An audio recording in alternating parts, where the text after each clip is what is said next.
go a little deeper. So when you go ding, almost let that be like a short meditation. Let it naturally die out. It's okay if you take 20 or 30 seconds. Thank you. Yeah, and it's a centering thing.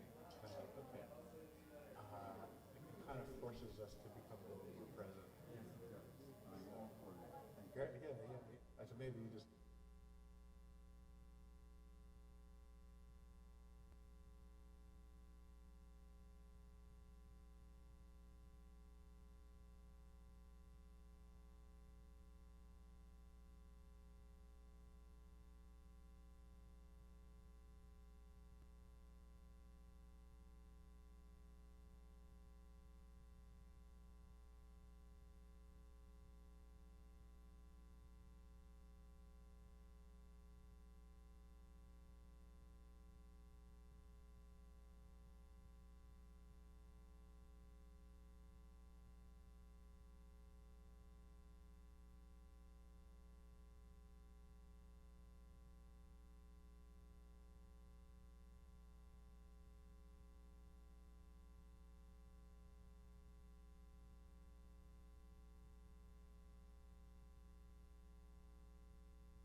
Good morning.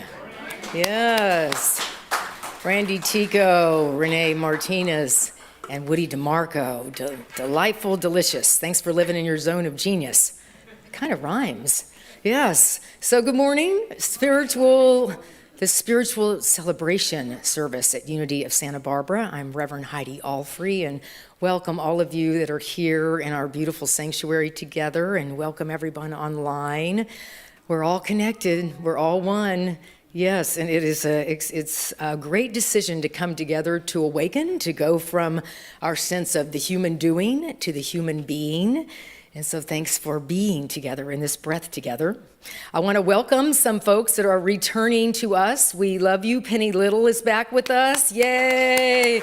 Back there, when you see the beautiful AV experience PowerPoint, you know Penny is back with us.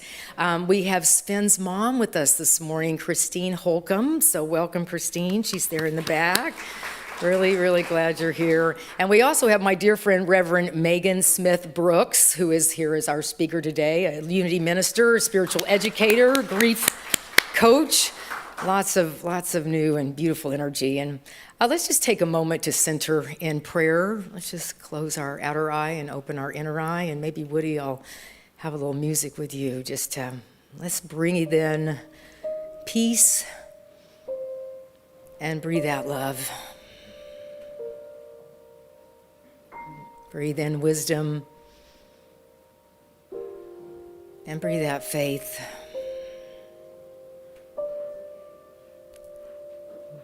Breathe in wellness and breathe out hope. We are a committed, connected spiritual community awakening the love and wellness in our hearts, in ourselves, in our beingness, that divinity that lives in, through, and around us. And we send that energy, we come together to strengthen that place within us, and we send that to our brothers and sisters in the southeast of the U.S., where the winds of Ida are coming ashore, to allow them to follow their wisdom and move to places that are safe. We see them divinely protected, and people helping and people feeling themselves safe. And we also send this loving energy to our brothers and sisters in Afghanistan, and that country that needs so much support, and that we see that divinity coming through with the residents there and their ability to find their sense of centeredness and safety. So we know that peace begins with each and every one of us. So let us awaken that within us and keep that energy alive and well. And so it is. Amen.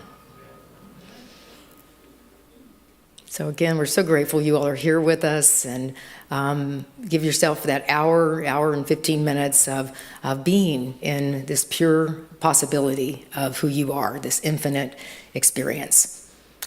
So we are going to stand, if you would like, and we're going to sing a song called My Soul is Welcome Here. We're so grateful. Shantice is with us today, so follow the lyrics. You can clap, you can move, you can do whatever you feel like, but mainly know my soul is welcome here. Here we go.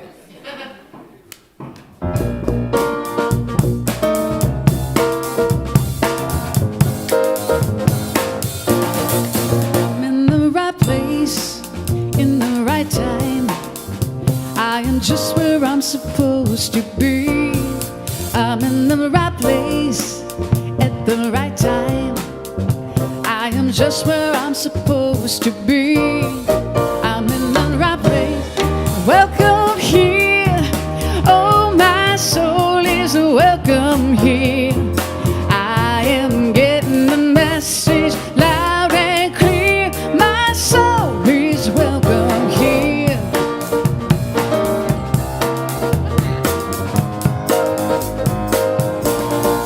I'm in the right place at the right time. I am just where I'm supposed to be. I'm in the right place at the right time. I am just where I'm supposed to be.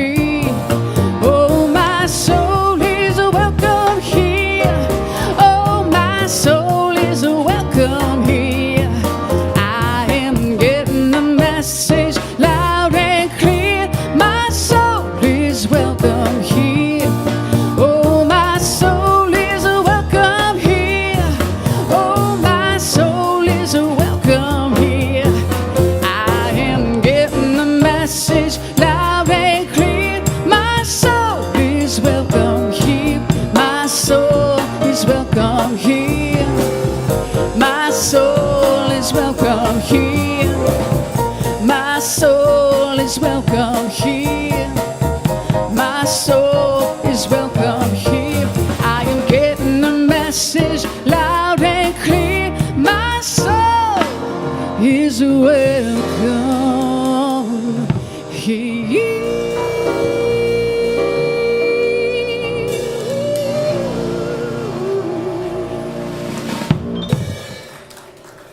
Thank you, Sean. Delightful, waking us up, getting us going, opening up all the cells, all the ear cells, and so much more. Welcome to Unity Santa Barbara, and all those online, thank you for joining us. We've got a great morning in store for you. The candle is lit to remind us that we are the light of the world, the light, universal symbol, the light of truth, the light of love, the light of joy, and so much more. Let us affirm this together. I'll say it first. I am the light of the world. Together, I am the light of the world. The light, let the light shine. Invite it in and invite it to shine through all that we do.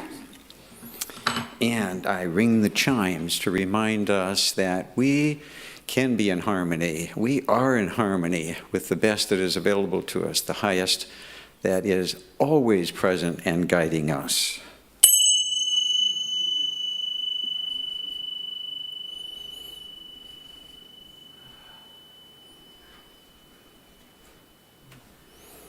Attuning every cell of the heart, mind, and spirit. The daily word for today is awareness. The affirmation is, the world feels new as I grow in awareness. Spending time in mindful contemplation increases my awareness of my surroundings. As I concentrate and focus my attention, I shut out distractions and settle my unquiet mind. My world begins to feel brighter, vibrant, and more alive as I notice the soft sign and minute textures and colors. Spending time in prayer increases my awareness of God's goodness. I share God's goodness with others when I'm patient and kind, generous and forgiving. This goodness returns to me as kindness and gentleness in the people I meet with ease and grace in all the places I go. The world has not changed, but I have, I can, I do. My awareness of God in my life has opened my eyes and ears, my heart and mind. And from Psalms, open my eyes so that I may behold wondrous things out of your law. The laws of life, ever present, ever working, powered by the law of love, of course. Awareness, contemplation, and consciousness. This is what we're striving towards. This is what we're working towards. This is why we come here. To learn from Reverend Heidi, to learn from unity, to learn from each other, to learn from our soul, our inner being, eager to share what it has to share. This past week, I had a highlight. I saw a patient who came to me to discuss results of her testing for cancer. One of the challenges that I get to participate in.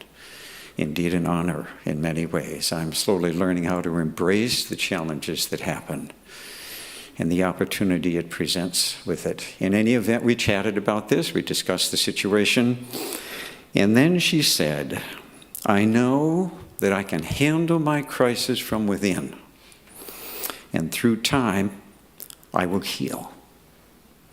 The gratitude I have for my life and the incredible support is immense. It lifted me up. I know it's true. I mean, I hear it here, I hear it there. I affirm it myself, but to hear it from somebody facing a real crisis and applying it just adds to our own efforts. We can do this. I can do this. One of my favorite prayers includes this phrase: may the master of my life, the soul, and the one I seek to serve, throw light through me. So my prayer for you this week is, may the master of your life, your soul, lead you, guide you, and be fully receptive in every way. Thank you.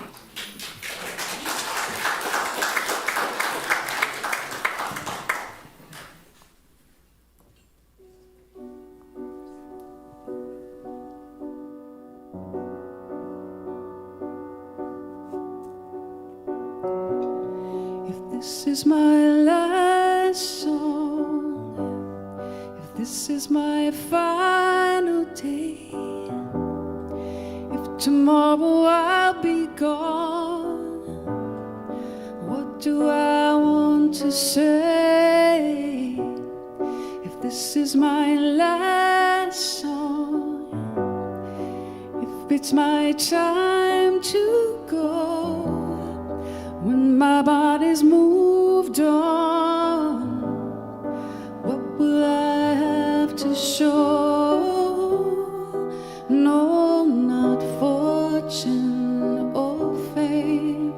They scatter to the wind, the things that make a name just don't matter in the end. Is the world a little more peaceful? Oceans and skies a little more blue? Is humankind a little bit wiser about the good that we can do?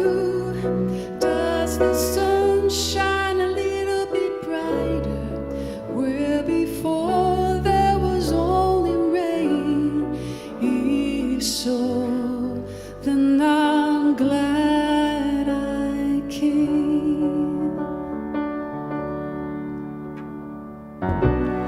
If these are my last words for all of the earth to hear, that I have ever been is about to disappear.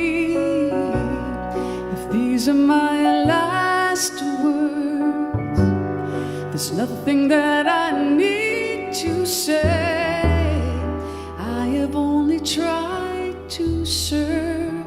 It's never been about talking anyway. So much hurt there is to heal. It's hard to understand. All that I can hope to feel is I am doing what I can. Is the world a little more peaceful? Oceans and sky a little more blue? Is humankind a little bit wiser about the good that we can do? Does the sun shine a little bit brighter where before there was only rain? If so, then I'm glad I came.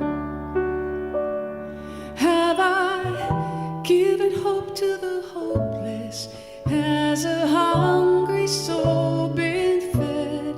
Has a child stood a little bit taller 'cause of something that I said? Have I left a little kindness? Have I eased a little pain? If so, then I'm glad I came. For that, I'm so glad I came.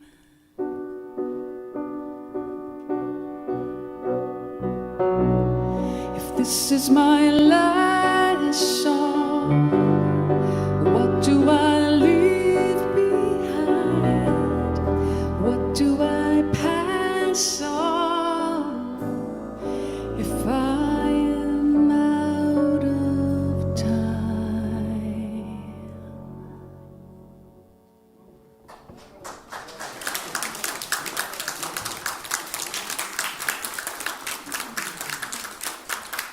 Good boy. Oh my gosh. Oh my gosh. Come on, Sean. Wow. Thank you. You know, I've heard that song a lot, and that is one of the most beautiful renditions. Would you agree, Reverend Megan? We're over there, you know, we know Daniel Nahmod very well, and that was beautiful. There she went away. She's like an angel, you know. She's kind of floats in and floats out. So, are we glad we came?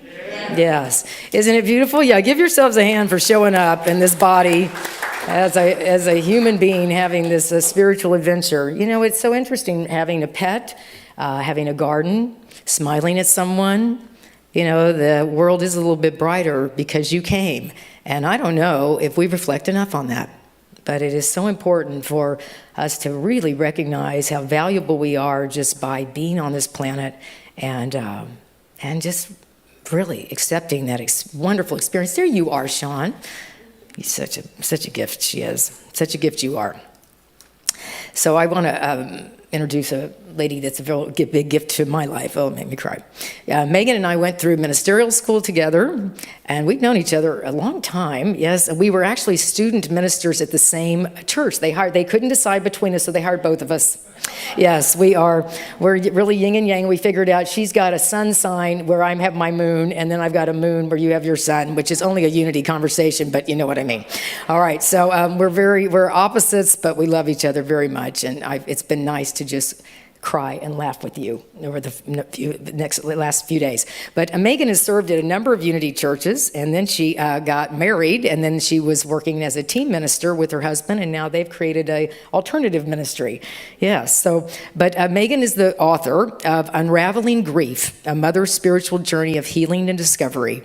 She's an ordained Unity minister, having served several spiritual communities in Kingston, Washington, Mesa, Arizona, Brea, and Pasadena, California, and Cincinnati, Ohio. She's a certified grief coach, speaker, workshop, and grief healing retreat facilitator with 26 years experience in spiritual education. I love spiritual education. That's really what we're up to here.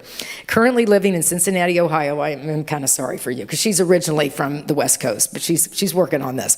Reverend Megan is also the co-founder and spiritual director of an alternative Unity ministry, Unity Awakening Ways, along with her husband, Reverend Michael Brooks. Hi, Michael. You better be watching. You know what I mean?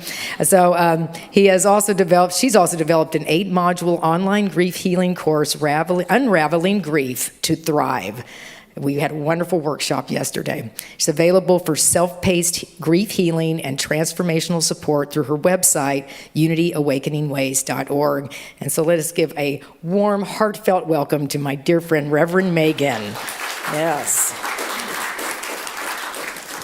Thank you. Oh, thank you for that heartfelt welcoming. I'm really delighted to be here. It's very special, and it's like renewing the experience of being live in person. I was at Seattle Unity Church last Sunday, and it was a little surreal. And so I love seeing the faces, even though I can't see your expressions. Do I need to move this? Okay. Oh, hi. Now I see your smiles. That's better. So I'm delighted to be here, and thank you, Heidi, for inviting me. Yesterday was a very empowering time, and I appreciated getting to know some of those that participated, both in person and online, which is wonderful that we can do this hybrid experience. It's a change, but it's embracing how we can connect in so many beautiful ways. So I wanted to start with sharing a story that actually came from AARP their bulletin. It was like a magazine they have, because, you know, how many of us are not old enough to be joining AARP? I don't think I'm supposed to be that old, but anyway, they have a column that's called What I Really Know, and they share short personal stories of essays on selected topics from some of the readers that submit them. And there's one that really captured my attention. I wanted to share it with you. The woman that submitted it said that her father was known as an experienced joke teller. Maybe you know some of them. Her brothers and she grew up learning that a joke does not have to be off color to be funny, and that 95% of the humor in the joke is in the delivery. I'm working on that one. Timing is everything, he would say. Her dad would choose just the right moment, sneak the joke into the conversation, and burst into laughter himself directly at the end, which left all the listeners invited with no choice but to laugh along with him. He even provided his own canned laughter and laugh track at times. See, he took his jokes seriously. Anyway, as her dad aged, the new jokes became few and far between. But the old standbys were repeated often, and his grandchildren learned them and with his comedic methods, and often would sometimes finish the joke with him. 2 days after her dad passed, she found a neatly typed joke in his drawer. And so she wondered if he kept it written so that he wouldn't forget the punchline, or, as she took it, perhaps it was something that was meant to be shared at his eulogy for his memorial service. And she thought it would fit perfectly in line with the funeral mass. They were Catholic, because it was about a Catholic dog. And their local priest was willing to oblige to include it.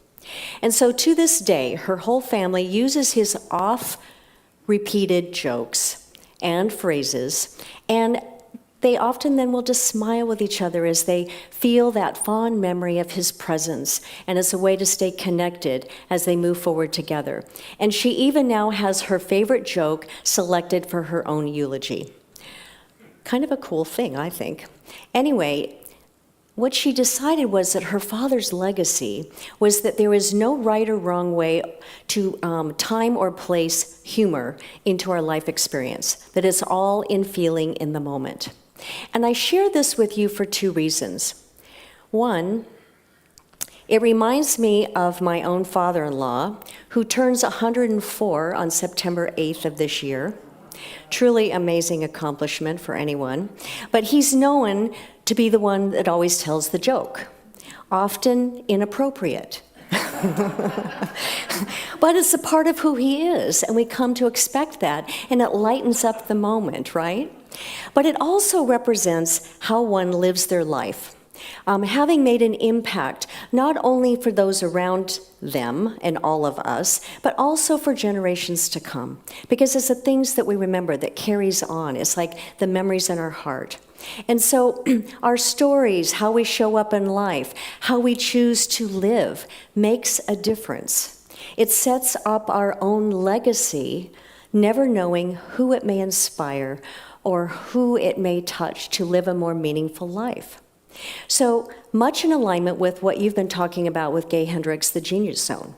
It's about how we live our life. Do we take the time to notice? Do we put it into perspective of what the meaning and intention is about, and how the ripple effect of how I show up may have around me and after I've left? So that last song was so perfect, touched my heart deeply. And it's so much about the work that I do with supporting people in grief and pain and loss, and how do we move through something that's heart-wrenching and can shatter our soul on so many levels, but find a way to move forward with meaning and purpose. And part of that is in noticing not only how my loved one has lived, but how I choose to live moving forward. And so how we live literally becomes what I call our living last will and testament to those that we love and wish the best life ever, right? Because if I'm no longer here, I want those that I love to be really living as deeply expressing their potential as possible. And so it's about what I call living our legacy. Are you aware of how you're doing that? Now, when I say legacy, I'm not talking about inheritance. The inherent, though it might be in spirit, but, typically inheritance is about the money or property or stock we might receive when our parents leave, or a family member that leaves something for us. So I'm not talking about that, though that can help prosper our lives. But there's a deeper way to prosper our experience. So what I'm talking about as legacy is the value of our presence that we share with ourselves that is useful, meaningful, inspiring, and relevant in the impact that we make in the world, and the footprint that we leave behind when we're no longer breathing in this realm, because our breath is literally what animates us. So if you notice how it's like, how are you breathing? Is it filling you up? Is it really giving you that fullness of life? Or are you breathing shallow, which happens when we're dealing with grief and pain and loss, that we kind of suppress it? So we need to remember to breathe again and to bring it out, to remember that I'm animated in this moment. And so when I'm no longer breathing, I want to know that I have left something of my presence to those that I left behind me. It's those qualities of how we stand out and touch the hearts of the people in the lives around us that make a difference in their lives. Do we take the time to notice that, the impact that I have on others? In 2020, it gave really humanity one of those extraordinary legacy gifts with the passing of Justice Ruth Bader Ginsburg, who was lovingly called RBG. And I, for one, was really impacted by that, the loss and the amazing demonstration of how one could live. This woman really showed up, I think, in her genius, unleashing it like magnificently. And I don't think she did it with the intention that I'm going to make a big difference. It was like this was what she called to do, and she moved forward just showing up and saying, this is something that needs attention. She made this huge impact on our legal system, but for women's rights, and really honoring all of humanity in courageous, impactful, and significant ways. There was a gentleman, Jim Terrell, that posted in Facebook shortly after her death something that I felt really summed up that legacy, but that was really relevant for us to recognize the impact she had not only in our country, but the world around us. And I summed up a piece of what he wrote, and he said, "The nature of the divine presence in the form of Ruth Bader Ginsburg inspired and forged the shape and substance of the feminine voice of America. She spoke from a high place of integrity and true compassion. She inspired all of us who care deeply about the human rights and the power of the feminine presence. Just contemplating all the battles she fought for women's rights and human rights lifts my commitment to keep clarifying what it means to be kind, patient, and true to my values as a person that she so expertly modeled."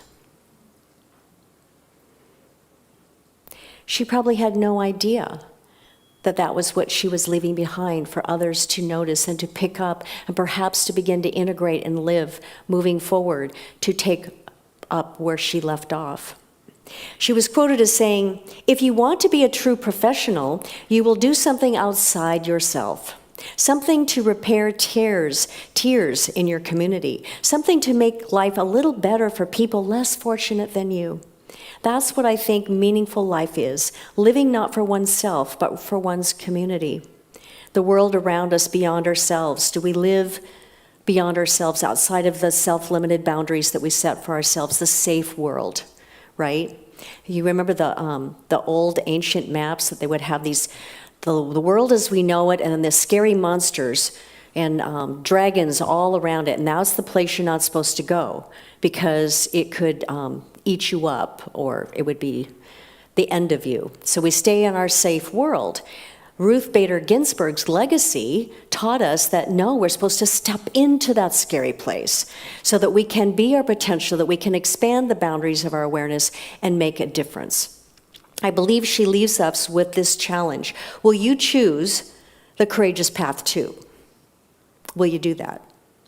Will you choose to realize how to live, how you respond to life, knowing that it creates an imprint on the lives around you?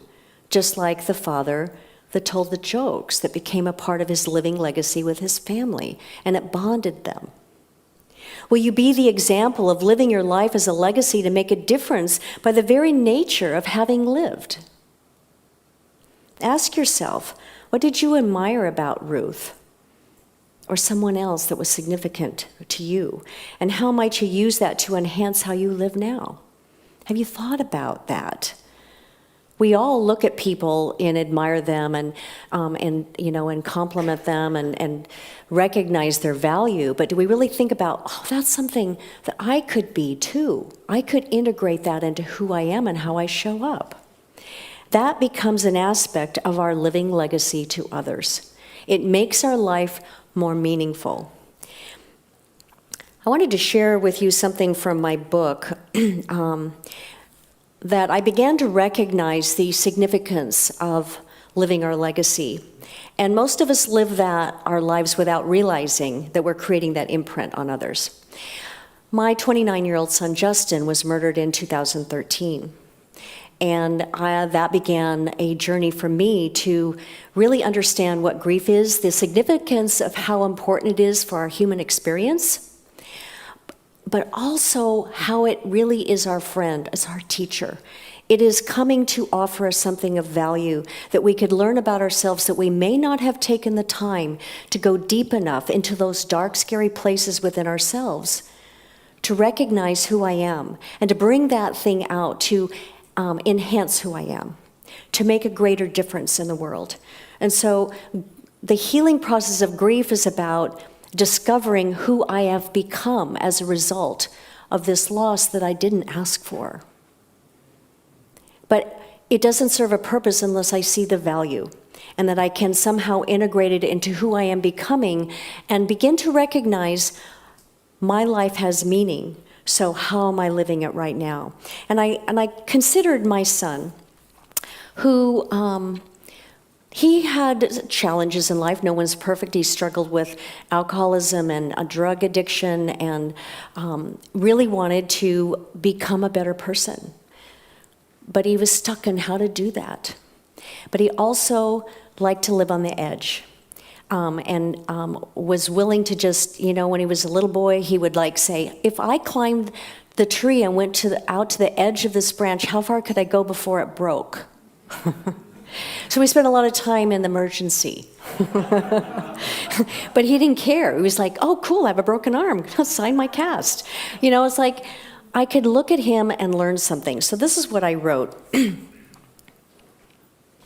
Taking time to accept and appreciate the legacy gifts our loved ones or our lost situation has left us provides us with a tool that we can use to enhance who we are and our life reality. It becomes the energy that propels us into making that paradigm shift into moving forward to thrive.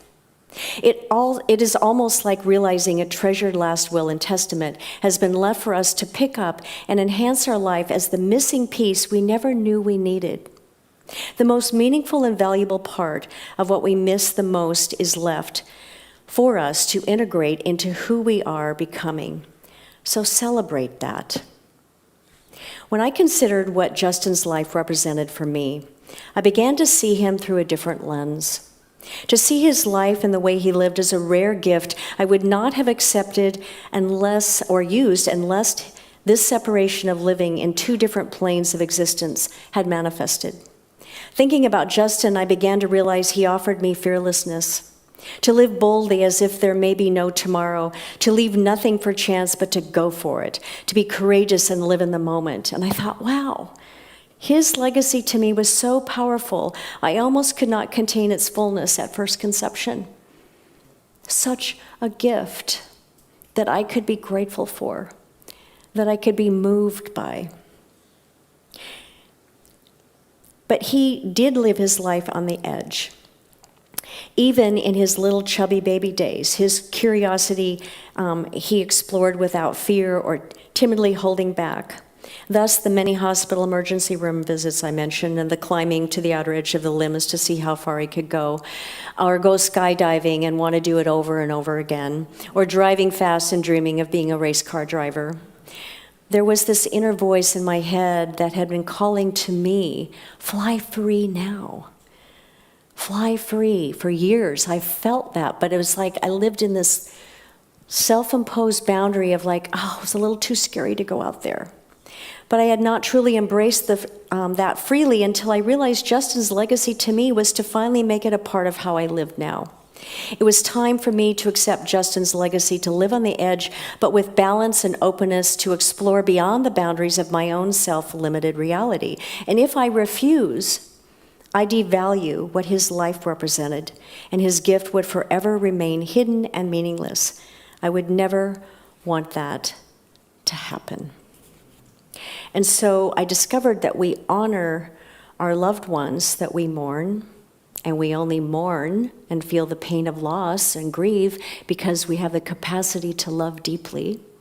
So that in itself is a gift. I would not want to not feel that pain because it would be better just not to love or care. And so it helps us to move forward with, how do I honor the love that I mourn by how I choose to live now, how I show up, how I'm using the gift, the legacy that they leave behind. I think that Jesus demonstrated how he lived his life as a legacy by leaving us with his teachings, with a synopsis in what we call the Beatitudes. It was said that if we lost everything about his teachings, but we had the Beatitudes left, that would give us a guideline for living. And so we had this powerful legacy that many of us, I don't think, even recognize the core of it. And so when we take time to explore the Beatitudes and what they have to offer us in today's reality, I realize that it's a tremendous eye-opening spiritual lesson that can literally offer us a guide for living as a legacy of a powerful master teacher. And so we can summarize them into basically seeing that they're states of mind or states of awareness, that when we're living in them, we are living in our wholeness. We are living in our divine nature. We are expressing and unleashing our genius zone, right? And so there's this synopsis of it that I wanted to share you because it's such a powerful model of what Jesus left with us. It's basically just be open and receptive. Be mindful of spiritual teachings. Am I using them in my life? Or I'm just listening to what a minister says on Sunday morning, go, well, that's cool, and then go about my life. No, it's about I have to actually do the work. It's to surrender to spirit within, to deeply desire to think spiritually. So I'm aligning my thoughts, my words, my actions into the intention of how I want to show up, and it's how I honor myself and others that have come before me. Be loving. Keep your subconscious clear of limited beliefs. Have you implanted these things that are somehow driving you, but they're not in alignment with your true authenticity? So we have to be aware of that. Keep inner peace. It's like aligning with my breath. Take a deep breath. I am centered before I choose to respond, rather than react into the drama, right? Jesus was teaching us this, his legacy. Stand up to every challenging condition with truth.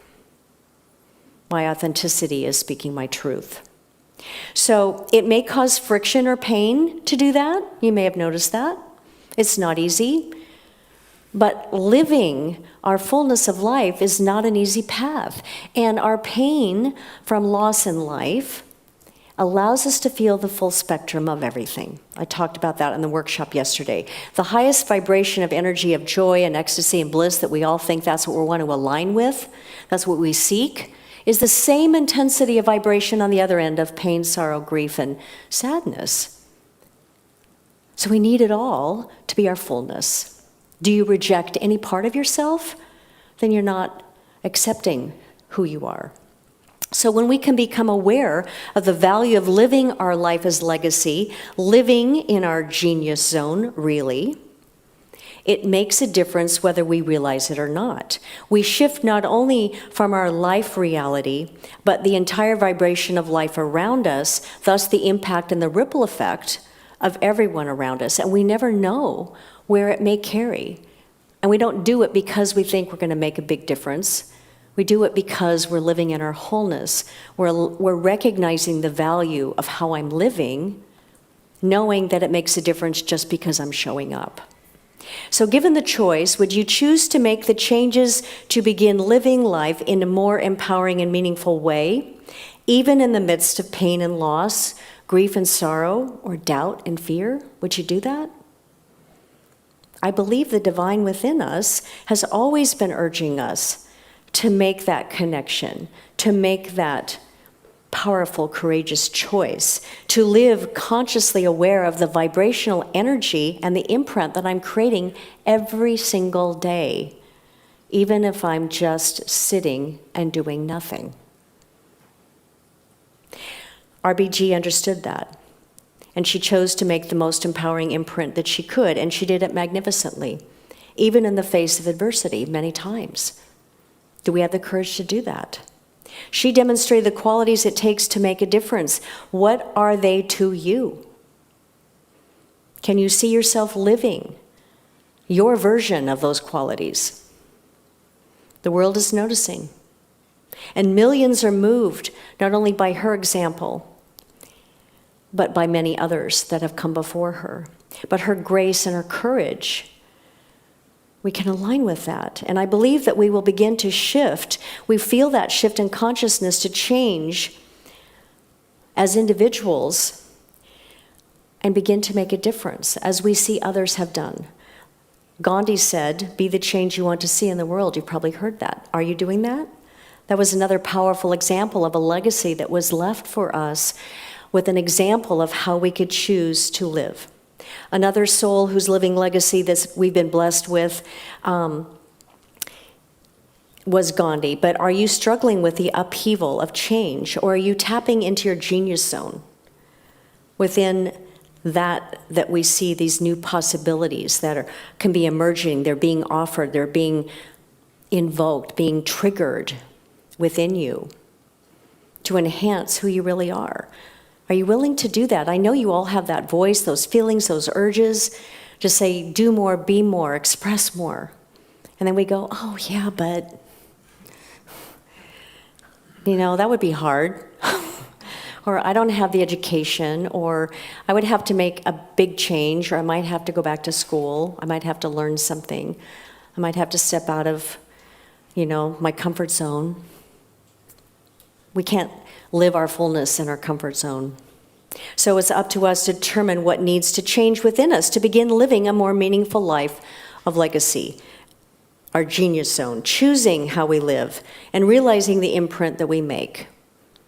It's living more from awareness, a conscious awareness of how am I choosing to live each day.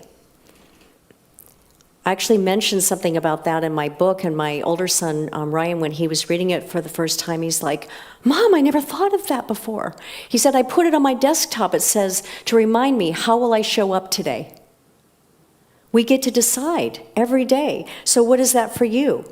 What needs to be released or shifted or transformed? Is it a thought pattern, a behavior, an attitude? Ooh. A fixed or limited belief where I've got blinders on, I'm like not willing to accept something different, a painful loss that is impacting your life in some way. We are meant to be living. We are meant to transform the energy of sorrow and pain and grief as fuel for our journey. In the raw moments of that pain, we begin with just loving ourselves and caring for ourselves. But as we move forward, we begin to look at how I'm living and how I can honor my loved one by those choices. It's a courageous choice to focus on mind, body, heart. Integrate all that, have the balance. It's like begin to do the healing work, to discover what is seeking to express through you. That's what pain and loss can do for us, to begin to reevaluate who I am and how I show up. There's a gift in that. But only you can decide what it is, because it's for you to do, each of us in our unique and beautiful and radiant ways.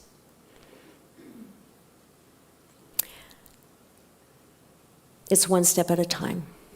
I want to close with a fable that I really love, and it's about the power of choosing. And it's a simple story about a carrot, an egg, and a coffee. You may have heard, I don't know. But a young woman went to her grandmother and told her about life and how things were so hard for her. We all have those moments, right? And she didn't know how she was going to make it, and she just kind of wanted to give up. It was like the struggle was too much. And she was tired of fighting, and it seemed like there was one problem that would show up, and then she'd resolve it, and then another one would come, and then it's like, is that the way life's supposed to be? So her grandmother took her to the kitchen, and she filled 3 pots with water, and she placed them on the stove. And once the pots began to boil, she took out these ingredients. And the first one, she put carrots. The second one, she put some eggs. And the third one, she put ground coffee beans. She let them sit and boil without saying a word. In about 20 minutes, she fished out the carrots and placed them in a bowl. She pulled out the eggs, placed them in a bowl. She ladled out the coffee and put it in a bowl or big mug. And she turned to her granddaughter and she said, "Tell me what you see." You know, can you imagine a teenager going, "What?" And she's like, "Carrots, eggs, and coffee?" And her grandmother brought her closer and asked her to feel the carrots. And she did, and she noticed they were soft. And the grandmother said, "Well, take out an egg and break it." And she broke off the shell, and she observed a hard-boiled egg. And finally, her grandmother asked her to sip the coffee. And the granddaughter smiled, and she tasted it with the rich aroma. And then she asked, "Well, what does this mean, grandmother?" And her grandmother explained that each of these objects had faced adversity, the boiling water. But each one reacted differently. The carrot went in strong and hard and unrelenting. However, after being subjected to boiling water, it became soft and weak. The egg, being very fragile, its very thin outer shell had protected the liquid within, but after sitting in boiling water inside it had hardened. The ground coffee beans, however, were unique. They were submitted to the boiling water, but they changed the water. "So, which are you?" she asked her granddaughter. The story has rich meaning, which applied to our lives for grief, sadness, pain, loss, regret, anger, fear, guilt, unforgiveness, self-doubt, all those things I know you've experienced in some way, can be like the boiling water that has the potential to change us at depth. But we can choose how we will allow the impact on how we are and how we show up day by day. And so I ask each of you to consider, will you be a carrot and weakened by life? An egg and hardened by life? Or coffee and transformed by life? So you have to ask yourself, which are you?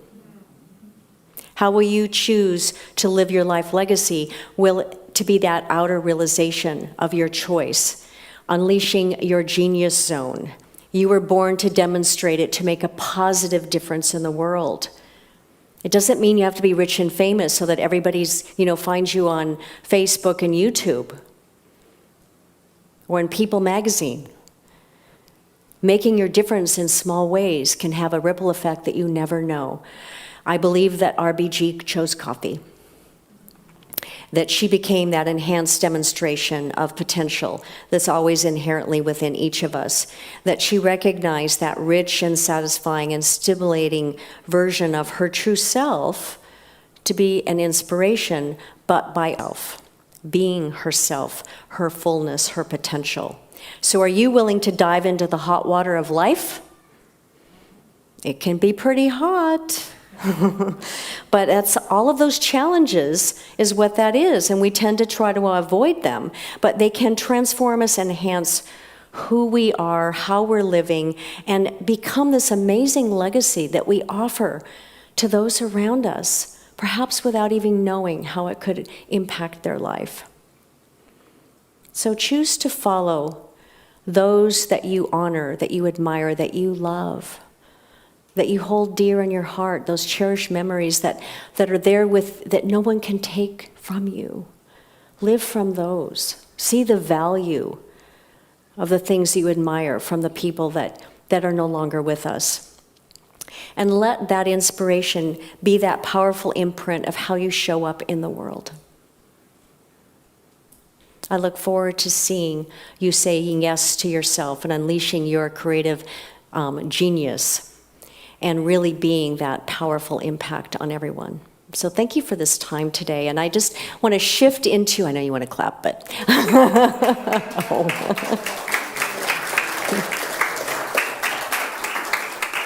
Thank you. But I want to take a moment just to go within so that we can really tap into that place that's living within us and that potential that perhaps we have not yet realized. So we take a moment to breathe, to close our outer eye, to open the inner eye of vision and truth and beauty and strength. And we allow our breath to receive all that we need in life. We allow it to integrate within us, just like the coffee transformed the water. We let our breath be that transformational process, active in and through us. And as I exhale, I release anything and everything that no longer supports that living potential within me. The parts that I've already used up and no longer have useful purpose. So I lovingly and consciously release those things. And I breathe in again, and I feel that breath activating every cell of my being, reminding me that I am divine by nature. So what is it that has inspired me? Those people that I love and perhaps mourn, their presence, their physical presence, and yet they're still alive in spirit, in your heart, in your mind, in your being.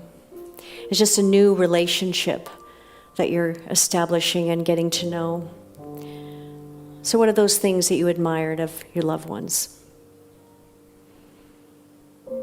The aspects of their presence that you value most. It can be simple things, but notice what they are.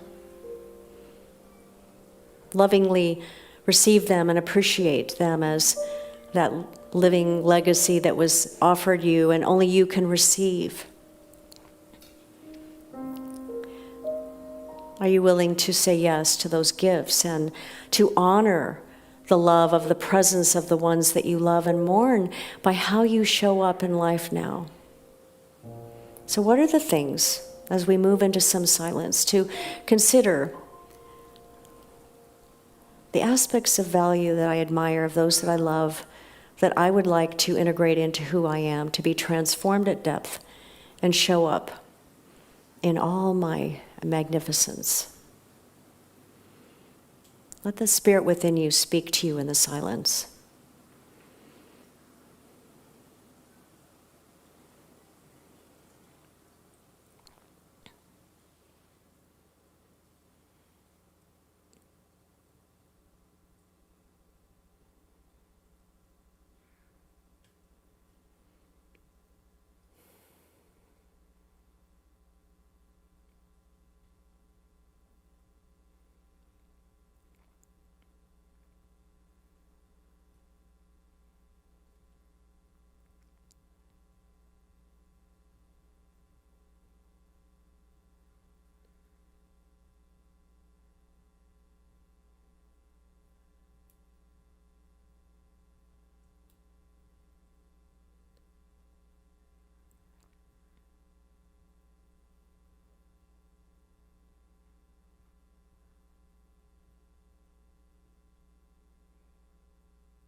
So again, just take a deep breath. Notice your breath and how it's touching you within, to reanimate you and to bring your physical awareness back into this room and to the presence of each other, and for those that we're connected with online, know that there is only one presence active in this moment.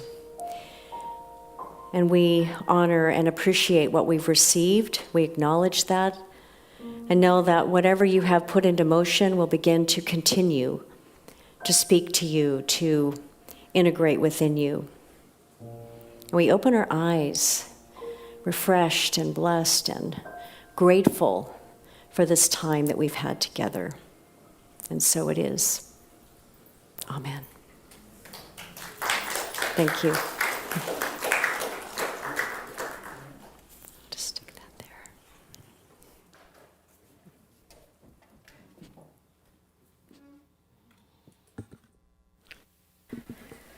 Never have I felt so good about being a coffee drinker. Yes, yes. Gosh, Megan, thank you for such a rich, rich talk. I know Eleanor Roosevelt said, women are like tea bags. You never know how strong they are until they get put in hot water. Yes, but I would see this unity as a coffee shop. We are here certainly making this, changing the world, changing the water, changing the world. So right now is our time for celebrating our abundance. And the abundance really is something so similar to coffee beans changing the water. It is who you are, it is what you are, and our ability to give truly comes from the place we've received. So it is a wonderful time to reflect on what you receive from Unity of Santa Barbara, whether the music or the message or the wonderful images and sound that come through our virtual experience. It's all somebody has gifted the church with that to provide that for you. And I like this chair I'm sitting in. Somebody bought that chair. Somebody made that chair. So it's great to really just reflect on what you've received. That's the place from which we give. So we have an affirmation, because we are abundance in action. So we say this together. I am abundance in action. I have plenty to spare and plenty to share. It's always like, yeah, it's just a fun thing to say. So we are, it's easy to give. If you're here in the sanctuary, soon our ushers will come through with baskets. You're welcome to give that way. There's envelopes in front. So if you give cash, be sure and put it in an envelope and mark it so you can have a tax credit for it. Let us see if you're on Facebook. There's a donate button. You can go anytime to our new website, which is UnitySB for SantaBarbara.org, and there is a give button there. If you want to give with a credit card, we have an abundance table. You can go to either table. We have people with squares that you can give with a credit card. There's also an app that is called Givelify. It's our donation system, and you can always download Givelify. That's how I give. Actually, there's a QR code on the back of the envelope in front of you. If you put your camera from your phone on that QR code, it'll pop right up. Don't ask me how that happens, but someone in the big abundance thought of that. So we're just really, the main thing is that you give from that place of fullness and gratitude.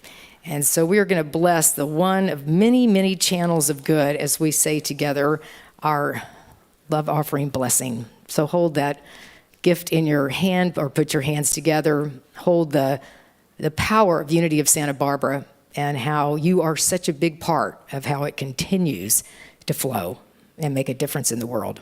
So here we go. Divine love through me blesses and multiplies all that I am, all that I have, and all that I share. And Sean will lead us in God is my source. God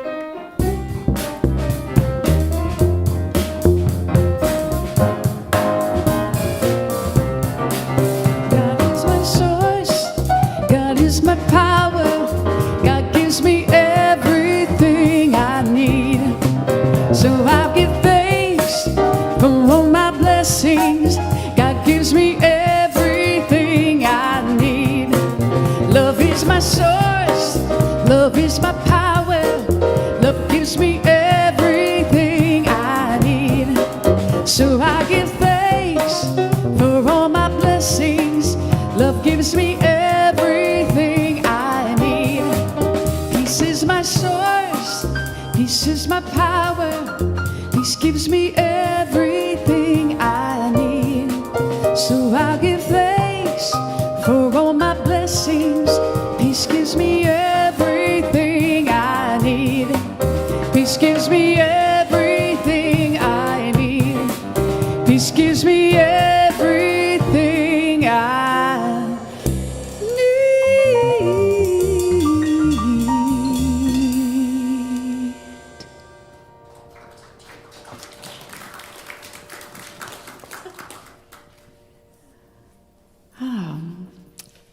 This Is Us, huh?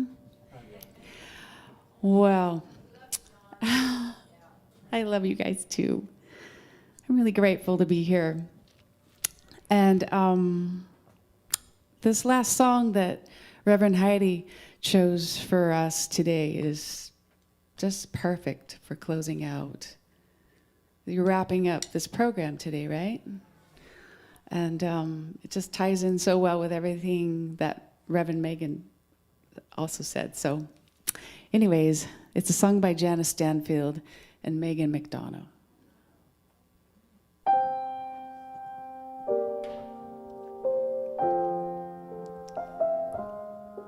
And you can sing along in the chorus if you know it.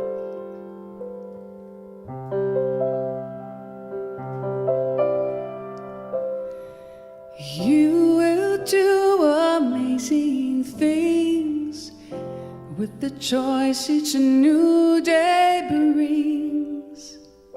And with every step you take, bless the progress that you make. The reason you live is found in every gift you give. Love your life, love your dreams. You will do amazing things. Oh, the places you will go.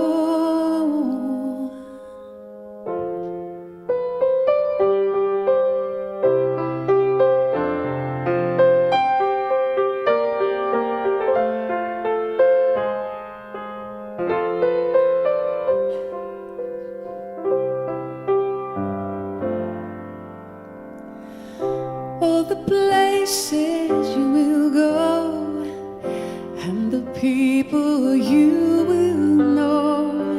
Don't worry when or where or how. You don't need to do that now. You're on the right track. No need to look ahead or back. Just enjoy what this day brings. You will do amazing things. Amazing, amazing. You will do amazing things. Amazing, amazing. You will do amazing things. Don't have to work it out. Just stay in the here and now. Let your mind rest for a little while. Sometimes deepest answers come while you're out there having fun. So close your eyes and take a breath and smile.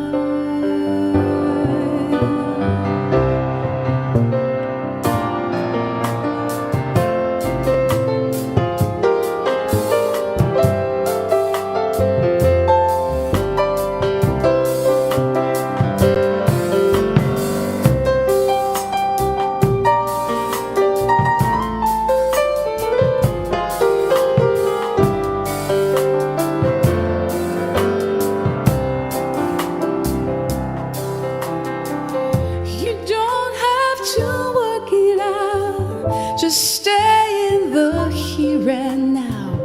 Let your mind rest for a little while. Sometimes deepest answers come while you're out there having fun. So close your eyes and take a breath and smile. Amazing, amazing. will do amazing things. Amazing, amazing. We're here to do amazing things. Amazing, amazing, amazing,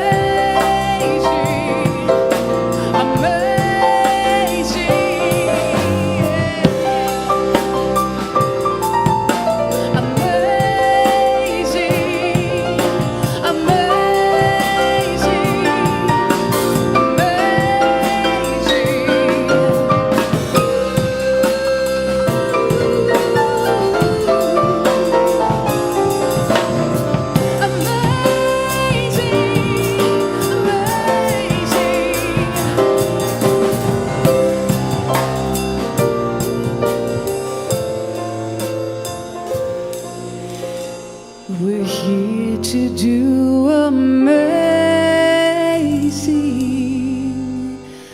things.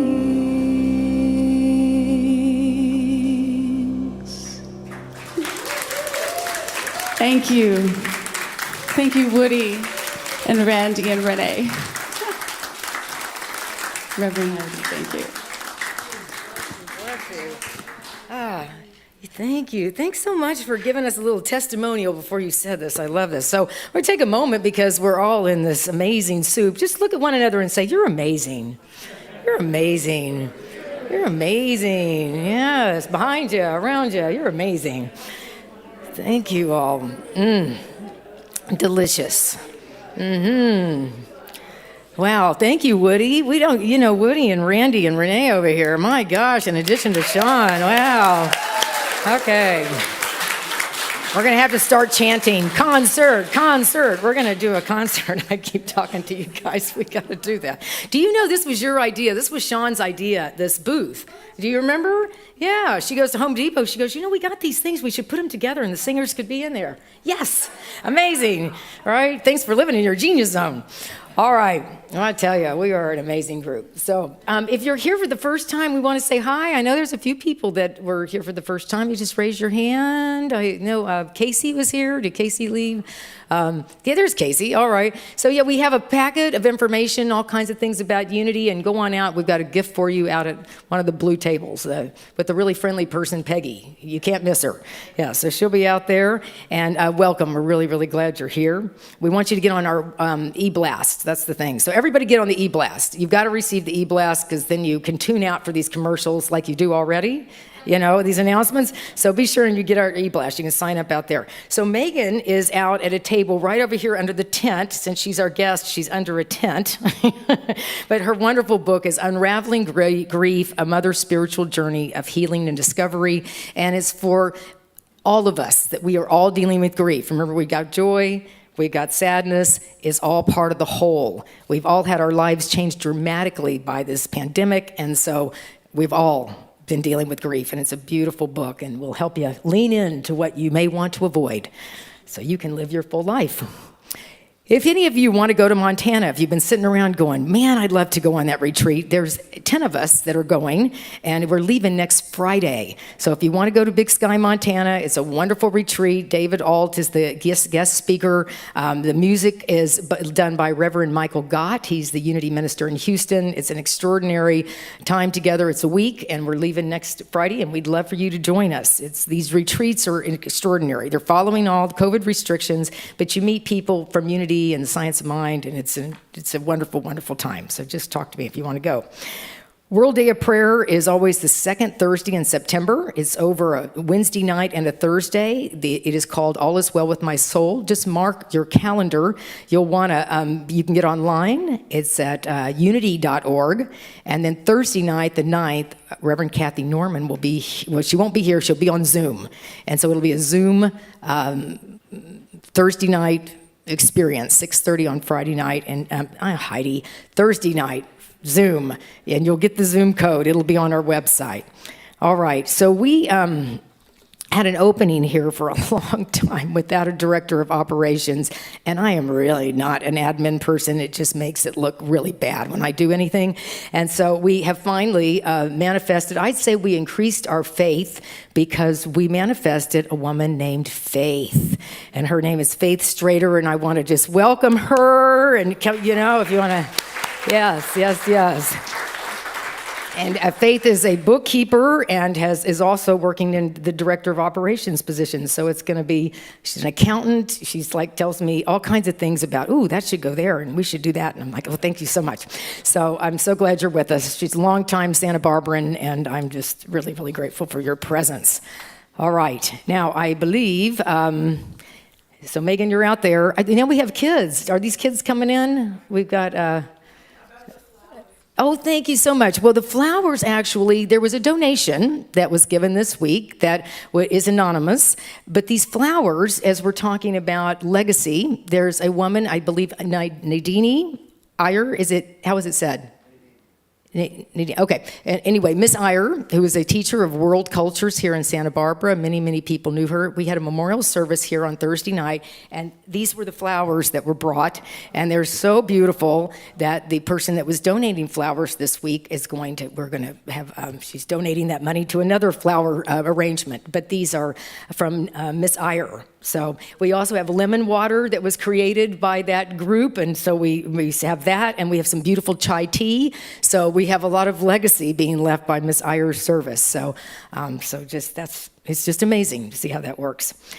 All righty. So we want to thank our volunteers, the ushers. Thank you so much. I want to thank Dr. Jim, everyone that's given their time for this service. Let's give you a hand. So appreciate it. All right, so the kids, Gary, can you ask them if they are ready to come on in? Or Peggy, you got them? Okay, here we go. So this little light of mine, we can go on and stand up and sing. Here we go. Megan, this little light of mine, I'm gonna let it shine. This little light of mine, I'm gonna let it shine. This little light of mine.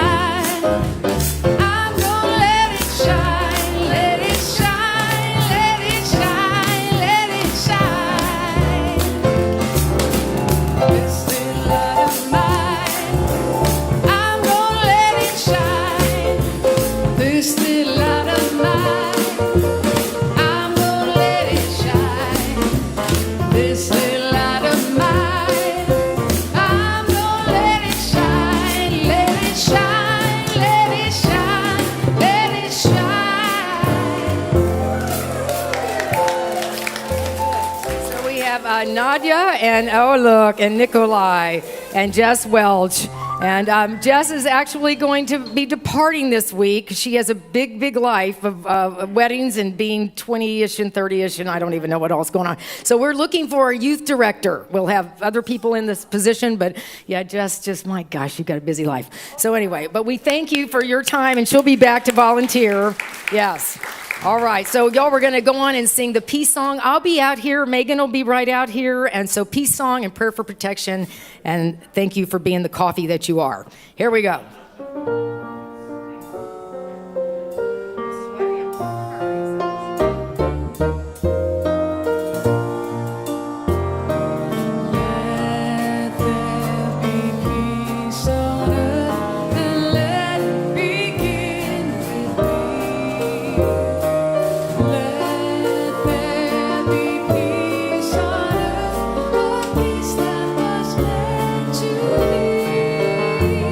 With God.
of God enfolds us. I am that love.